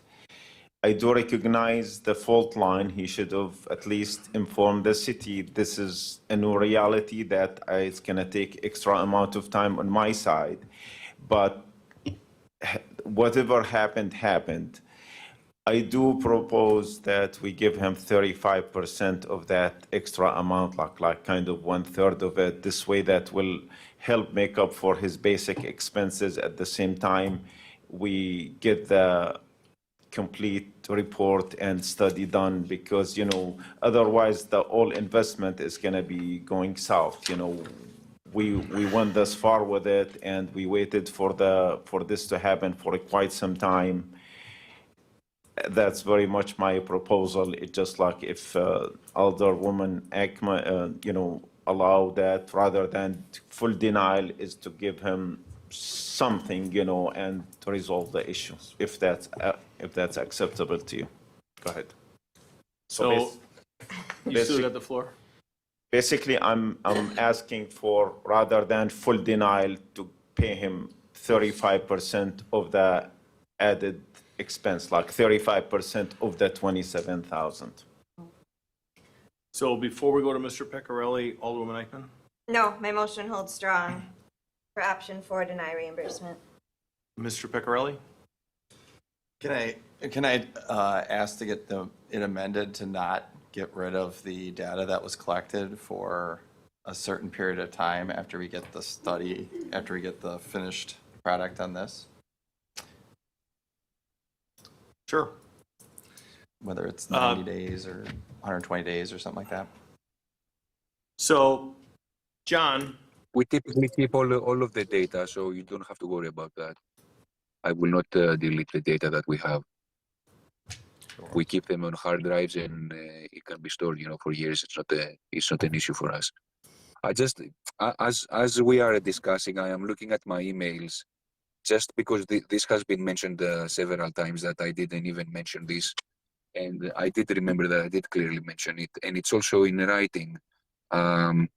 As a matter of fact, Tuesday morning, the 16th, which is,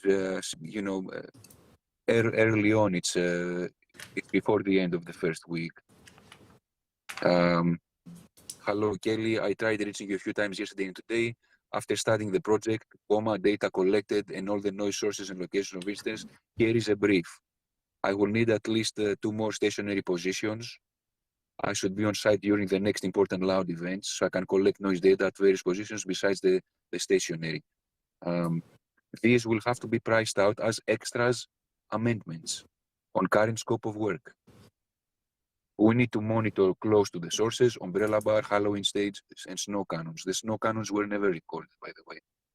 And we need to collect data at more than 3 positions by residential areas. So it's clearly stated. I mean, it's there, you guys. These will have to be priced out as extras amendments on current scope of work.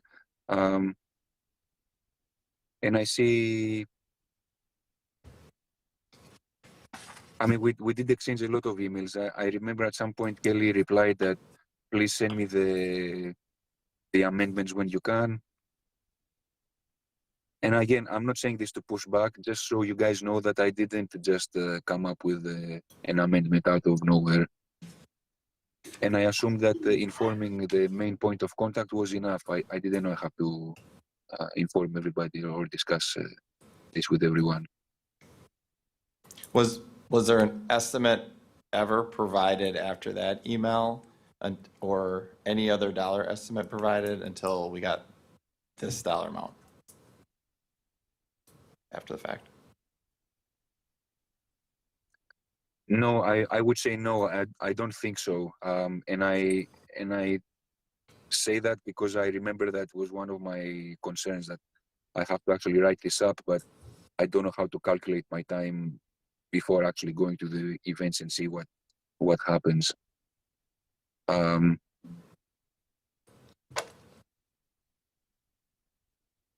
I was operating under the assumption that, you know, the main contract had enough descriptions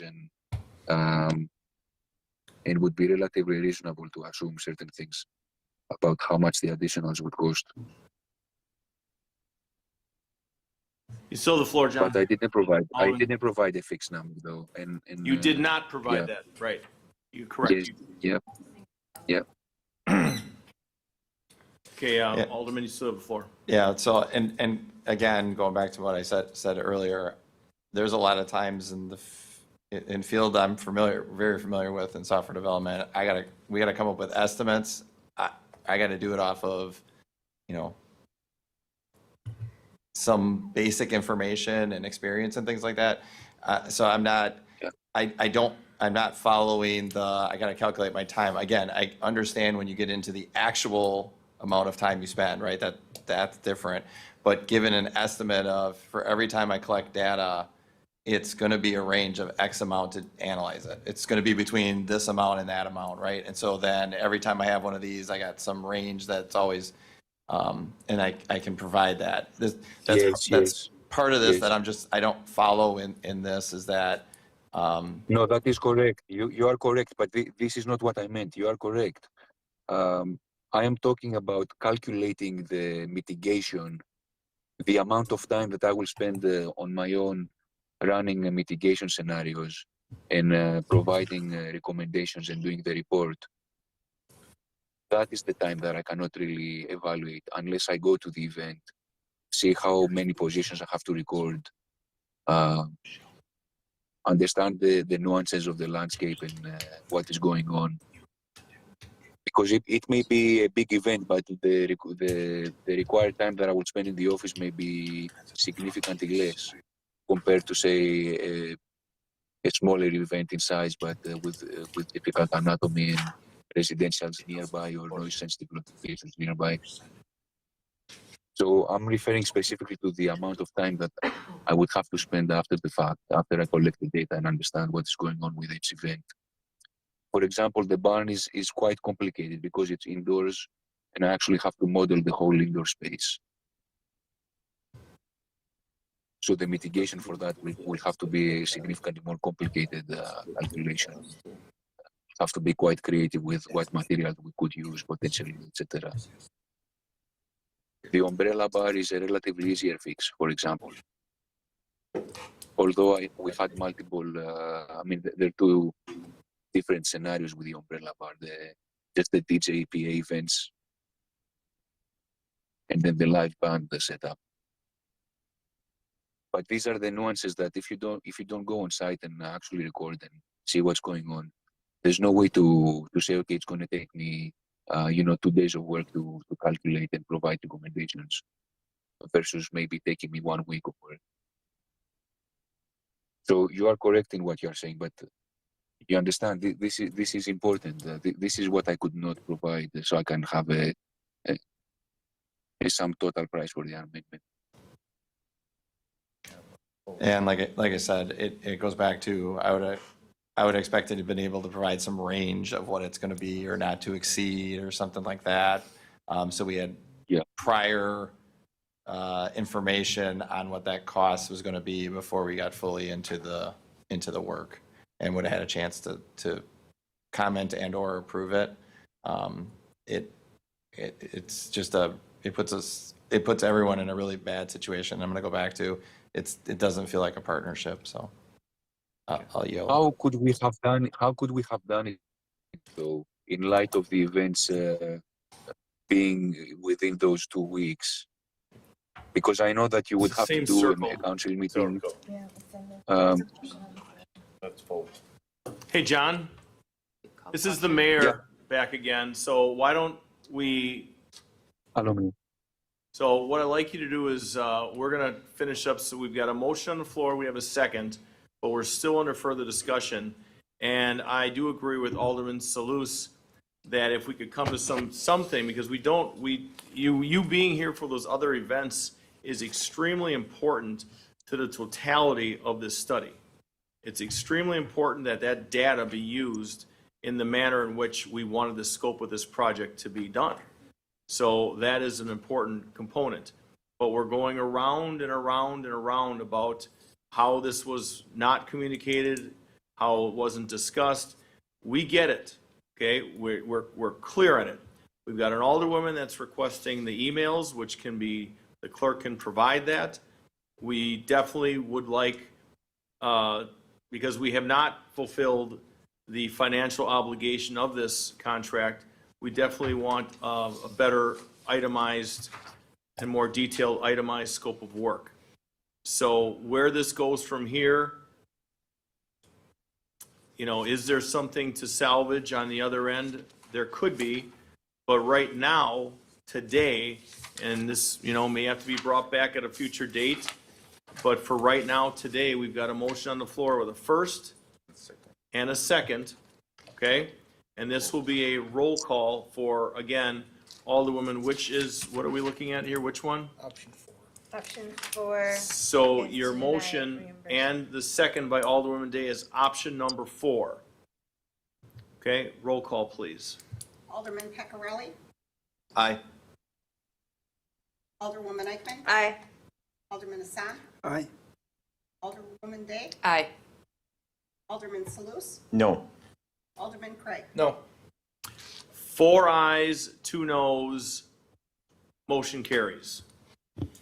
John, we will be in touch. Thank you. Can you please take them off? Thank you for your G7, time. thank you. Please advise when he's on.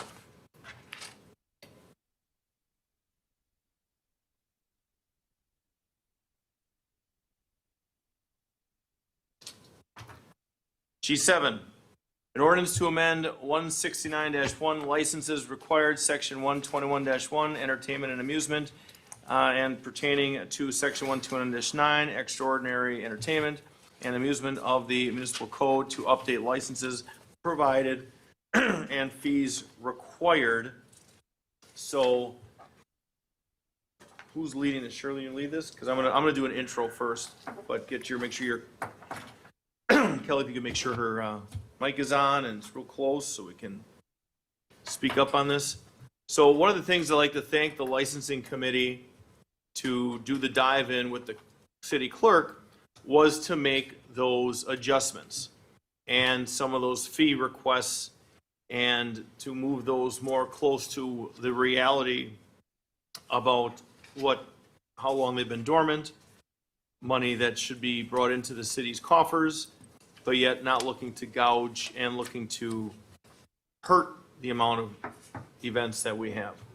So I will say that for now. Earlier today, I was privy to read Mr. Kleist's email. That email will be shared with the other electeds. There's some things that were brought up on there that I do recognize, some things I agree with. Ms. Gint, so if you do quote me, that's today's date at 8:17 PM, that yes, I do agree with some of those things. And I think we've got to come to some sort of resolution.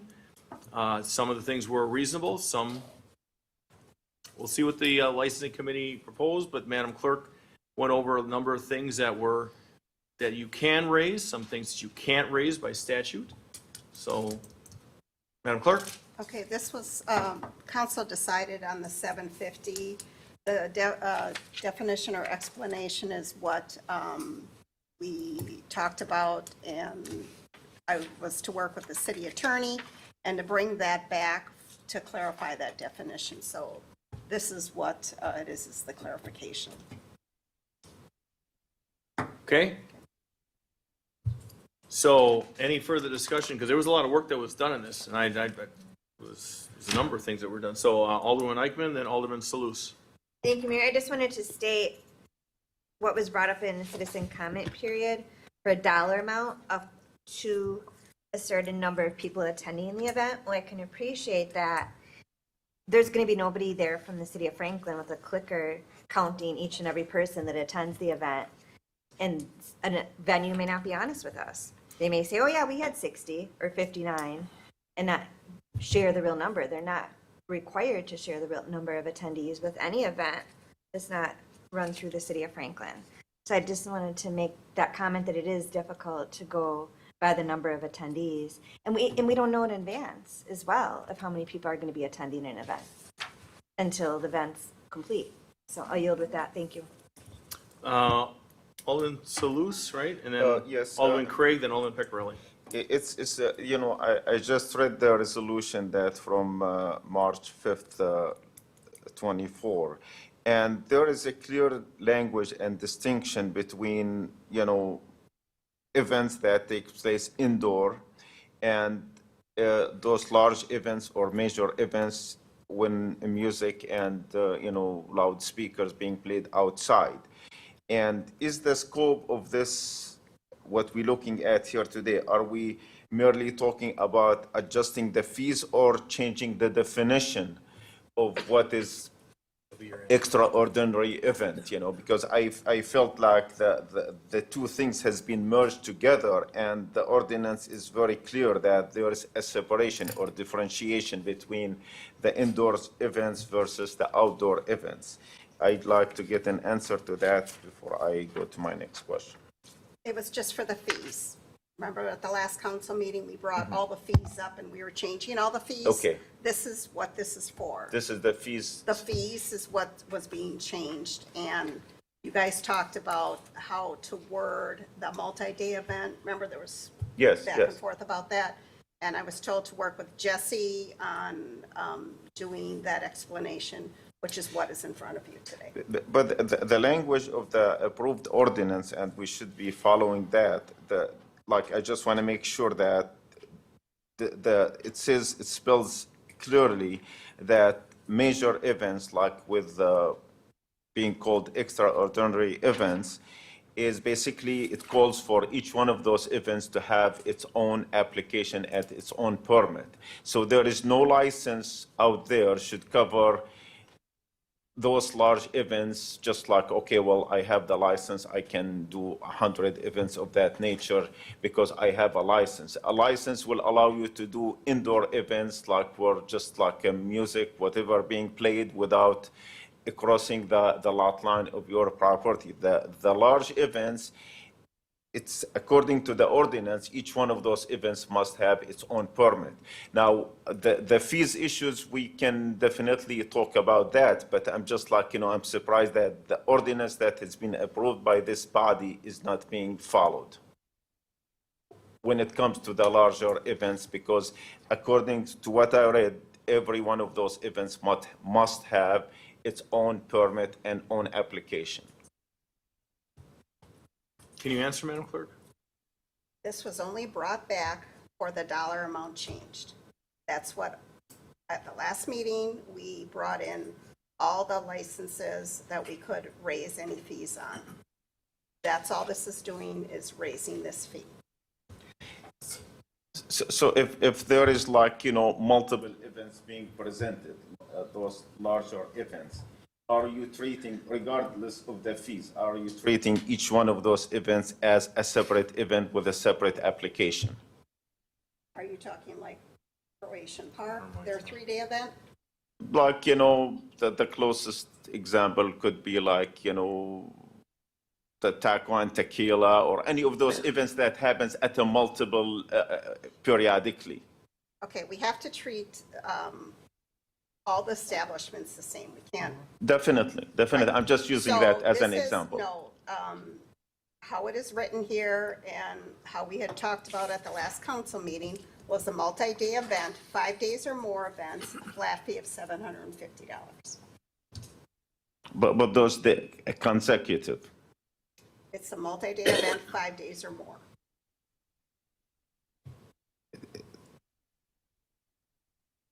Like, you know, 5 days consecutive or 5 days scattered, that makes, 5 days or more. If you look above it, the extraordinary one is with no breaks up to 4 days, $175 each day. Okay, then I definitely would have an issue of having multiple events at, having that a flat fee. Because, when you have, now I'm talking about fees. When you have some of those larger events with alcohol being served and large number of people gathering at one place, the traffic, the potential issues that could affect the city is definitely substantial. And, having at least no $100 per event, like, I'm okay with the initial fee, but, when there is added events on a daily and weekly basis, there has to be a fee for every one of those events, because the potential of the police and the fire and the DPW to be involved is there. And, to have like large number of events covered like an umbrella under just one charge, I feel that is not reasonable, but that's my point of view. When these applications go out, they go to the police department, the fire department, DPW. The police department determines if they need more people. Then they send us, we'll need 5 officers at $350, for 8 hours. Then we calculate that, we send that to the applicant, and they have to pay that fee. Okay? So that's calculated. The department, like the police department, fire department, they determine if they're going to need extra people or if they need people on staff or anything like that. But what I'm saying, the potential, like when you have large event, the potential of the police being called is substantially higher than if there is no larger event. So I'm just like basically stating my opinion that each one of those events should have a separate fee for every incident, for every event, to help cover some of the basic city expenses. But that is just like my personal opinion on the issue. I yield with that. Alderman Craig, then Alderman Pecorelli, and then Alderman Eichman. Thank you.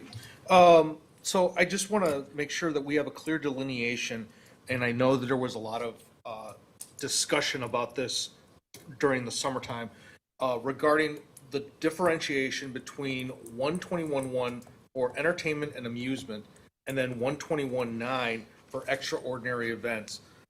So if I bought the Bowery and I decide that, every Friday night, we're going to put the Jason Craig Experience in the parking lot and we're going to jam out. It's a new wave metal kind of soul sort of. I like where band. you're going. I know, like that's how you're going to, so a license to print money really is what it is. If I do that, would my $200, is it my $200 that I pay for my liquor license, would that cover that, or would every one of those events where everyone's going to flock to listen to the Jason Craig Experience, would that require the extraordinary event license? The entertainment and amusement license, every bar establishment in the city has to get. Correct, and that's what I'm saying. If I bought the Bowery and I said, you know what, this is the home of my new band, and we're going to play here every Friday night in the parking lot, is that something that liquor license covers, or would that be some? Not the liquor license, the entertainment and amusement. So that would cover that. So if I showed up every Friday and put a band in the parking lot, that's covered by that $200 fee. Correct, the same thing like the St. Martin's Fair.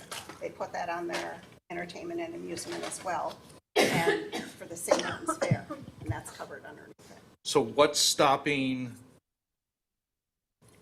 that from exploding across the city and that being causing a lot of heartburn with different neighborhoods then, where, hey, if Mulligan's all of a sudden decides to have a band play, regardless if it's St. Patrick's Day or halfway to St. Patrick's Day, which they do come and do the extraordinary event license for, but if they say, you know what, we're going to have this band and they're going to play every Friday night, I don't have to get a license, and that $200 where I want to sell booze to begin with lets me do this other kind of piece along with that. How would that be different then, or what would be the protection to us as a city and residents in every neighborhood that has an establishment like that from having that become the new thing? Well, if it becomes a new thing, or, I mean, you guys can change the ordinance. I mean, whenever you want. Right now, bars come and get the entertainment and amusement license. They write on their application what is covered in their establishment for that. Okay? Mulligans, they do, it's above and beyond what they normally would do. That's why they have to get the extraordinary entertainment and amusement. And it's like 250 people or more, I don't have it right in front of me here, I think that's for the extraordinary entertainment, I think it's 250 or more people that are going to be at that thing. They need the extraordinary entertainment. So then going back to Alderwoman Eichmann's point, how do we distinguish how many people are there? Well, you have to by what they say. Application. I mean, Well, how you would do it is if there's a permit and the police know there's a permit there, the police can do the check on the crowd to do an estimation of the crowd size. So they have a permit for 50 people and they got a parking lot and there's people waiting in line to see the Jason Craig Experience. Which they They will. know that's obviously exceeding that. You take a few pictures of it, you attach it to a report, and then the clerk's office can actually charge them the higher amount. How's that for an explanation? Would that then allow an establishment to say, you know what, okay, fine, I'm not gonna horse around with the application process. I don't wanna go in front of council.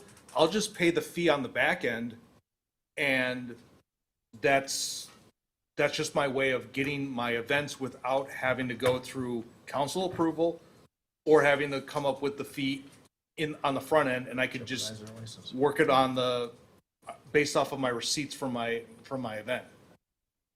yeah, like the mayor said, it would jeopardize their alcohol license then. Then that would come to council and you guys would have to determine, we would set and tell you what was going on, what had happened, police department, their report, and then you guys have to do a process to see if you want to revoke that license. Okay. But there is a process that has to be done to do that. You have to have a hearing. And then the other question I have is, when we passed the extension for the more days for Enchant back in '23, was that? They had it last. Yeah, '23. There was a sunset clause as far as that extension. Was that removed from code, or is that still out? Because I think it's still in there. I thought that was only for that event. It was supposed to sunset in January of the next year, but I don't know if it's still there. I didn't change anything. You guys voted on that, and you said 23 it was? Yeah. Okay. I thought, I don't think I was in this position at that time, but I thought it was only for that establishment, for that event. No, it was for the code because to your other point that you made, you got to do everything for everyone. It can't be tailored for one individual. Correct. So I think it was done for everybody, and that was what it was. One last thing then, of where my viewpoint, I kind of echo Alderman Salu's viewpoint of where it should be an individual license for each individual instance. My viewpoint is if you have some place and they have let's say Cross Point Church wants to do a Friday fall fellowship, and the second Friday of every month in the fall, so September, October, November, they want to do an event in their parking lot and have fun and do something for the kids or whatever. Well, it gets to a point where there's a break-even point where they say, well, if we're going to do 3, we might as well do every single Friday in the fall, pay the same amount or roughly about, and city staff's going to have to dedicate time and resources to go over and view their site plan, because it's not gonna be the same dunk tank, because it's gonna be much colder in November for the dunk tank than it would be in early September. I have the floor. So I don't know if that's a good thing to say. It incentivizes people to run more events and have city staff go through more applications and more time just because the economics of it all say I should run more events than just one or two in that time frame. That's why I think it should be individual for each individual one instead of that, that Costco discount. Ooh, watch yourself. No, that's what I'm saying. That would be more time on city staff to do it each individually. But if you're gonna have, Because they would have to come in and fill out an application for each individual thing. At that time, we have to send it to all the departments, okay? Because it's an extraordinary entertainment. Send it to all the departments, each one individually. Then we'll have to put each one individually on the council agenda. so then why don't we just say 175 and you can put as many as you want on it then? Well, because they're charging, you guys came up with this dollar amount last time. My point is that that's why it should be a dollar amount attached to each individual time. That's your decision. That's not what was proposed to me. Right. And the city attorney when we discussed this at the last council meeting. I brought back what was discussed at the last council meeting. Correct, Which yes, is you what did. I have, what you have in front of you. Thank you. I got messed up here. Alderman Pecorelli, then Alderman Eichmann, or was it vice versa? All right, Pecorelli and Eichmann. So what I'd just like, so the one thing I will say is that having the multi-day event and being able to have a number of days, technically the way that we have this, you could do a multi-day event that was 365 days. If I'm thinking about this correctly. So I do think we have to put some, in my mind, we have to put some cap on the multi-day event. It's X number of days, whether it's 30 or 25 or something like that. It's something reasonable just so that we don't have something come through that's way larger in this and is way more complicated. Well, And then I'm you as a not, council could vote it down.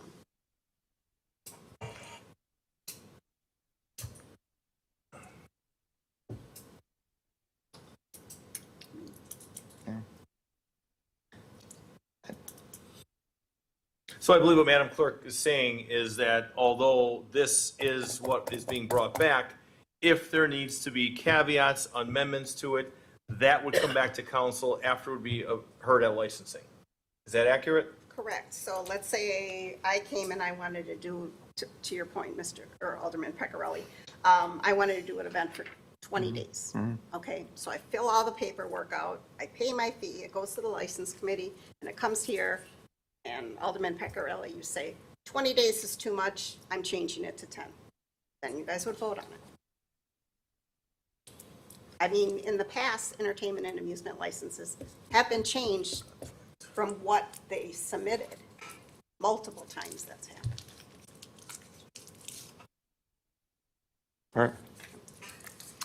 Alderwoman, I'm sorry, did you yield, sir? Yeah. Alderman Eichmann. Thank you, Mayor. I just wanted to state, License Committee consists of Alderman Craig, Alderwoman Day, and myself. And these costs are what were discussed and what we came up with in License Committee. It was simply to raise the fees because I had brought up earlier this year that we have not increased the fees in a very long time. So it's simply to bring more revenue into the city. The others agreed upon, and this was what the three of us discussed and voted upon in the License Committee meeting. It was the last meeting, then came back to this meeting. So I guess I'm just confused of why there's so much confusion when it's the License Committee that came up with these costs. And now they want to be changed. I don't know why. But with that being said, I'm happy to go ahead and make the motion to adopt as is. Okay, there's a first on that motion. Is there a second? Second. So we have a first and a second. Could that be a roll call, Madam Clerk? What do you think? Sure. Alderman Craig? Aye. Alderman Sluse? No. Alderwoman Day? Aye. Alderman Hassan? Aye. Alderwoman Eichman? Aye. Alderman Peccarelli? Aye. 5 ayes, 1 no, motion carries. So as we go into G8, we're going to take a recess. Okay? We're going to take a recess. It's 8:39. Please come back at 8:45. Kelly, let me know when we're off. It's 8:39. Okay. 8:47 PM, we are back in open session. Is there a motion? I'm gonna read this in its entirety, top and bottom. Item G as in George, 8. Franklin Public Schools versus City of Franklin Common Council, Milwaukee County Circuit Court Case Number 25-CV8557. The Common Council may enter into closed session pursuant to Wisconsin State Statutes 1985, Sub 1, Sub G as in George, to confer with legal counsel for the Common Council who is rendering advice concerning strategy to be adopted by the body with respect to the subject litigation, and to re-enter open session at that same place thereafter to act on such matters discussed therein as it deems appropriate. This is a council action requested, a motion to go into closed session pursuant to Wisconsin State Statute 1985, Sub 1, Sub G, to confirm with legal counsel for the Common Council who is rendering advice concerning strategy to be adopted by the body with respect to the subject litigation, and to re-enter open session at that same place thereafter to act on such matters discussed therein as it deems appropriate. Is there a motion to go into closed session? Make the motion to go into closed. Second. We have a first and a second. Roll call, please. Alderman Peccarelli? Aye. Alderwoman Eichman? Aye. Alderman Hassan? Aye. Alderwoman Day? Aye. Alderman Salus? Aye. Alderman Craig? Aye. 6 ayes, no nos. We are slowly going into closed session. It's 9:43 PM. We are back in open session. The motion is as to proceed as discussed in closed session. Is there a motion? I'll make the motion. Second. First and second, all those in favor? Aye. Oh, I'm sorry. We're gonna go back to a, we're gonna go to a roll call vote on this. Alderman Craig? Aye. Alderman Salus? Aye. Alderwoman Day? Abstain. Alderman Hassan? Aye. Alderwoman Eichman? Aye. Alderman Peccarelli? Aye. 5 ayes, no nos, 1 abstention, motion carries. Moving forward to licensing, who's taking licensing tonight? Me. Heavy lifting, Alderwoman Eichman, you've got the floor. Thank you, Mayor. License Committee met this evening. All 3 applicants were approved. Okay. No questions or concerns? All 3 are approved, is there a second? Second. First and a second, all those in favor? Aye. Any opposed? Ayes have it, motion carries. Vouchers and payroll approval, item I as in Ida. There are 3 points, and this will be a roll call vote.